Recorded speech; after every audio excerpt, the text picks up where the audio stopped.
Becky. Welcome to another video on my channel. I'm so glad you're with me today. And I did mention this in my 23 things I did in 2023 video. I will link that for you guys. It basically, I talked about in that video how I'm kind of on this journey as somebody in my 40s. I'm 43 now. I'm on this journey that has started, especially this year, has been the year that I really noticed it the most, where I felt like most of my life leading up to this point has been fairly consistent, fairly, I don't want to say stagnant, because I have grown, I have improved in a lot of ways over the years, but I feel like this year especially, I'm feeling very pushed to change some things in my life, to better myself, to understand myself better, to improve my relationships, to, of course, strengthen my relationship with God, to improve my relationship with myself, what I think about myself, how I treat myself, what I expect of myself. All of those things I did mention in that video. That's why I made that video. I wasn't even going to make that video. I was just keeping a list of things that I was doing, that I was trying to push myself out of my comfort zone, do things out of the box. And I was just making that list for my own sake. And then I got about halfway, 3/4 of the way through, and I realized I almost had 23 things. And I'm like, oh, that'd be fun to make a 23 things I did, new things that I did in 2023. And I've since making that video, I've already done more new things that I am adding to do for next year. Now, whether or not I'll share it or not, I don't know. I'm just mostly keeping it on the back burner in my own records of like things that I'm doing, because I want to see my own growth, my own journey. If I share it with you guys, hopefully you'll enjoy it. But if not, just know that is something that I'm doing. It's a journey that I'm on. I got a lot of really good response to that video. It didn't do that well view-wise, but I got so many comments of you guys telling me you feel the same way. You feel like you're stuck in this rut. You don't do anything new. You don't try anything out of your comfort zone. You're just kind of doing the same thing over and over. And you're really not pushing yourself. You're really not asking that much of yourself anymore. And so I was really encouraged by the response that I got from that video. And I told you guys in that video that I am on a journey, my own journey of like doing all those things that I mentioned just a few seconds ago that I want to do, that I want to improve, that I want to change. And is it because I'm getting older? I don't know. Am I in an early midlife crisis? Maybe, I don't know. But I do really feel this pull to change and to understand myself better. Why am I doing the things that I'm doing? Why am I not doing the things that I'm not doing? How could I improve my relationship with God, my family, my friends, myself? All those things have led me to this point. And there's two main key points that keep kind of all the things that I'm doing and I'm thinking about and going through and processing pretty much point back to these same two things that I really feel like God is trying to teach me. Am I going to learn from these things? I don't know, because I feel like God is always trying to teach us something, and it's up to us whether or not we actually stop and listen and let it sink in and take the steps to try to change those things for better or for worse. So whether or not I am actually ever able to completely learn these things that I think he is trying to tell me, or even if I just make some small steps towards getting better in these two categories, these are the two categories that I really feel like he has been shining, a magnifying glass on to me in my life, trying to get my attention. And I thought I would share with you guys in case maybe it might speak to you in some way. So the main point, and so many things fall under this category, and I won't even go into how many things fall into them. I'll mention a couple of them. But the main point, I feel like one of the main points that I feel like he's trying to teach me is to find my worth in him and who he says that I am. And like I said, there's a million things that kind of trickle down from that main point. But I think that's especially important for me. It's going to be important for me going forward as I age. And I'm having a harder and harder time liking what I see in the mirror. And if I feel that way now at 43, how am I going to feel at 53, 63, 73, 83? Not to say I was ever some, amazing beauty, but, I was younger and things were where they're supposed to be, or there was less wrinkles, or there was more firm, all these different things that kind of change as you age that I've noticed, especially this year, have been very obvious to me. Maybe not to other people, but to me, I'm seeing these things, and it is hard to watch yourself age, I think. I mean, I know people say don't be shallow, and it doesn't matter what you look like, it's what you are on the inside. And that is very true. But you still like to feel like you look a certain way on the outside. And when you see that starting to change, that can be hard. So if I don't find my value more in who he says I am and who I am on the inside, then I'm going to be having a really hard time, because I'm only going to keep getting older. I'm only going to keep looking older. And so I really want to try from that standpoint to find my value in who I am on the inside, not what I look like on the outside. It's also important to find my value in who he says I am, because as I struggle to find my worth and my value to the people in my life, you know, family, friends, whoever's in your life, whoever you choose to have in your life, of course you want to matter to your family and your friends. But whenever people do things that hurt you or make you feel less than, I'm trying to not give that person so much power in my life that when they don't treat me the way that I want them to, it just kind of crashes my whole world, if that makes sense. And there's different people, and that happens to me in different categories, and it's not just males or female, it's everybody, different people at different times, different relationships that I have with people. Whenever they don't do what I want them to do, or they do something I don't want them to do, and it hurts me, I tend to let it like make me change how I feel about myself. Instead of thinking about why is this person doing that? What's going on in their life that's making them treat me this way? I tend to think about, oh, it's me. I did something wrong. They don't love me. I'm not lovable. You know, all these stupid things that your mind does to you, and the devil tries to play these tricks with you to make you feel less than you are. I'm really trying to refocus my value on who he says I am and what I mean to God, so that when people mistreat me, because they are going to, and they're going to do it to you too, it'll give me a stronger foundation to have, and hopefully I won't spiral and turn these negative experiences that I have with people towards myself if I know that my value is in who he says I am. So I'm working really hard on that, and that's something that you can't just go find a book about how to value yourself and your worth in God. Like, there's not necessarily a book that I have found or one resource that I have found to help with that. It's a multifaceted approach that I'm trying to use through prayer, through the Bible, through books, through all these different self-reflective things that I've done and have been doing.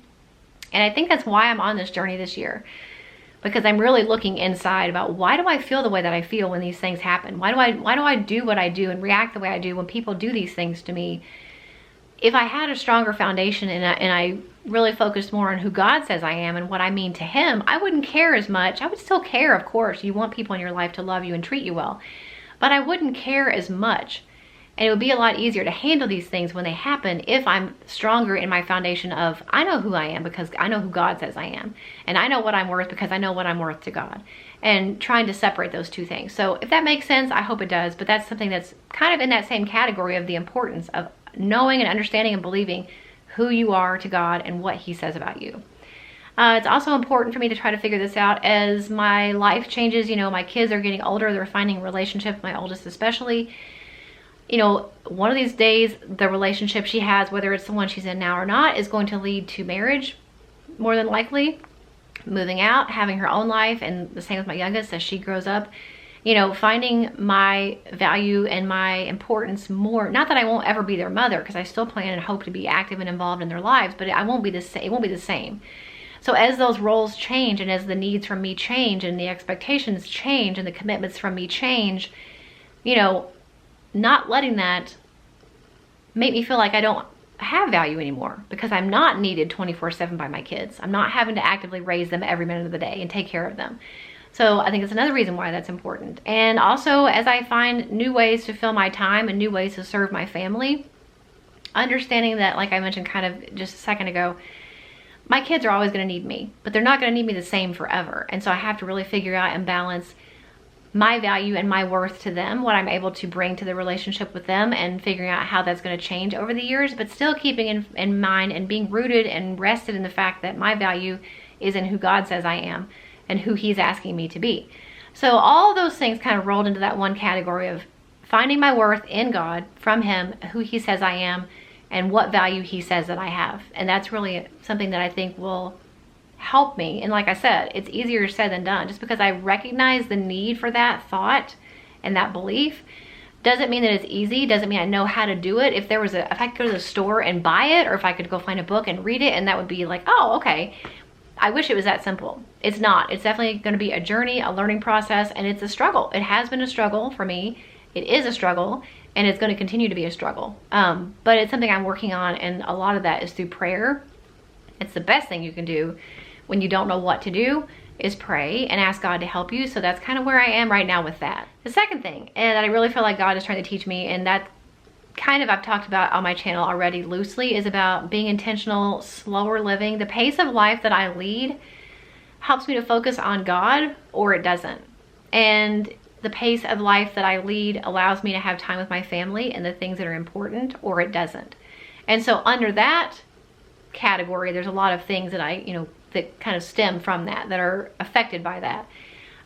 But what are some ways that I can be even more intentional and slow down to simplify? And I've noticed this, especially the last couple of years as my kids have gotten older. They're 19 and 13. My 19-year-old especially, I feel like I get sometimes a sense of panic thinking I still have so many things that I want to teach her and do with her and show her and experience with her. And I mean, she's still home and she will be home, potentially for the next couple of years, maybe not. But I feel like you do feel like you get to that point where you're never done with motherhood and you're never at a finish line. I hate when people say, oh, your kids are 18, congratulations, you're done. I'm like, that's ridiculous. You're never done. I'm never going to stop wanting to be in their lives. I'm never going to stop trying to help them and protect them and guide them and trying to do that in a non-oppressive way. Because I know they do have to grow and learn and make mistakes and venture out. I understand that. That's a whole other concept for another video about balancing that, which I'm going to have to learn. But you do feel like you're running out of time sometimes. And I'm definitely at that point, especially with her. So just thinking about and trying to figure out what are some ways that I can recommit my life and my family's life to God. And this is something I'm going to have to work through with my husband, because he is obviously in our lives and he's my husband and their dad. And biblically he's supposed to be the spiritual head of the household. So even though I'm very much the control freak and I like to plan everything and do everything, I really need to try to make sure that I'm including him more in this process, because it is something we should be doing together as a couple. And that has been nice, because he has actually our family Bible study. It was my idea and I bought the books and everything. Didn't even tell him about it because I was planning on doing it with the girls and my daughter's boyfriend on my own. And then once we included him in it, he actually has now taken that over and he reads the lesson and he does the stuff. So I'm like, I really am proud of the way that he took charge of that. But just trying in general to recommit my life, recommit our family's life, and focus on God and keeping our eyes on him, because I know if our eyes and our focus and our priorities are on him, that we're not going to go wrong. So, and that's something I have been working on, especially in this past year. And life is busy and it is hard to take control of your life and not let it take control of you. It really is, especially if you work outside of the home or if you homeschool, or even like me, I work at home and I homeschool. Like, even though I'm here all the time, there never seems to be enough time. And so I'm trying really hard to make my time work for me instead of me working for my time. And it's hard. It's hard to make your family a priority. It's hard to make your marriage a priority. It's hard to make yourself a priority. And it's certainly hard to make God a priority. And as bad as I hate to say that, it's true. It can be, it's a relationship just like any other, that if you don't take the time and investment and intention to grow that relationship, it will fall by the wayside just like any other relationship will. And it is the ultimate relationship that you don't want to fall by the wayside. So that's just kind of where I'm at with those two things, finding my worth in him and who he says I am, and keeping in mind that the pace of life that I lead allows me to focus on God and or my family, or it doesn't. And I thought about the Bible verse, 1 John 2:17. Says, the world and its desires pass away, but whoever does the will of God lives forever.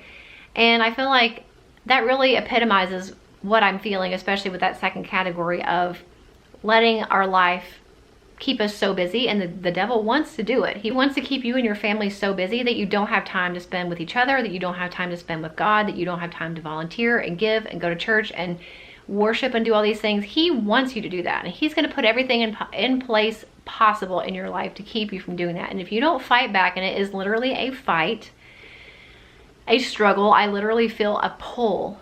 Like, I can feel it in my body. I feel a pull to do this and this and this and this and this, when I should really be doing this over here first, focusing on God and family first, and then putting in everything else. I'm doing everything backwards. And I'm not the only one, I know, and it's really hard to strike that balance, and I'm going to be trying to figure this out my entire life. I don't ever feel like there's going to be a point where I'm like, well, I figured it all out. No, I have arrived. I don't ever feel like I'm going to get to that point, but I want to make sure that I'm not stuck in the same place. My feet are not in the cement. I am moving forward the right direction. So that's kind of where my thought is with those two things. So I don't know what to expect to come of this video. I don't know if it's helpful, if anybody else out there is kind of feeling the same way, going through the same thing. But I am a little bit farther ahead than a lot of the moms that I watch on YouTube. I have older kids. I am older than every homeschool mom that I watch on YouTube. So I feel like I'm ahead a little bit of where life can go if you don't stop and think about what really matters, your priorities, your faith, your intentions, trying to slow things down, trying to really be intentional and make time for what matters and let other stuff come later. That's where I'm at right now in my own journey. And that's one thing I have been learning over the last few years, but especially this past year has been really eye-opening for me. And I think that's one of the reasons why I am struggling so bad right now, because I'm trying so hard to fix the way things have been, refocus and revamp. And I feel like I already was doing a lot of the things that I should be doing, but I realize it's not enough.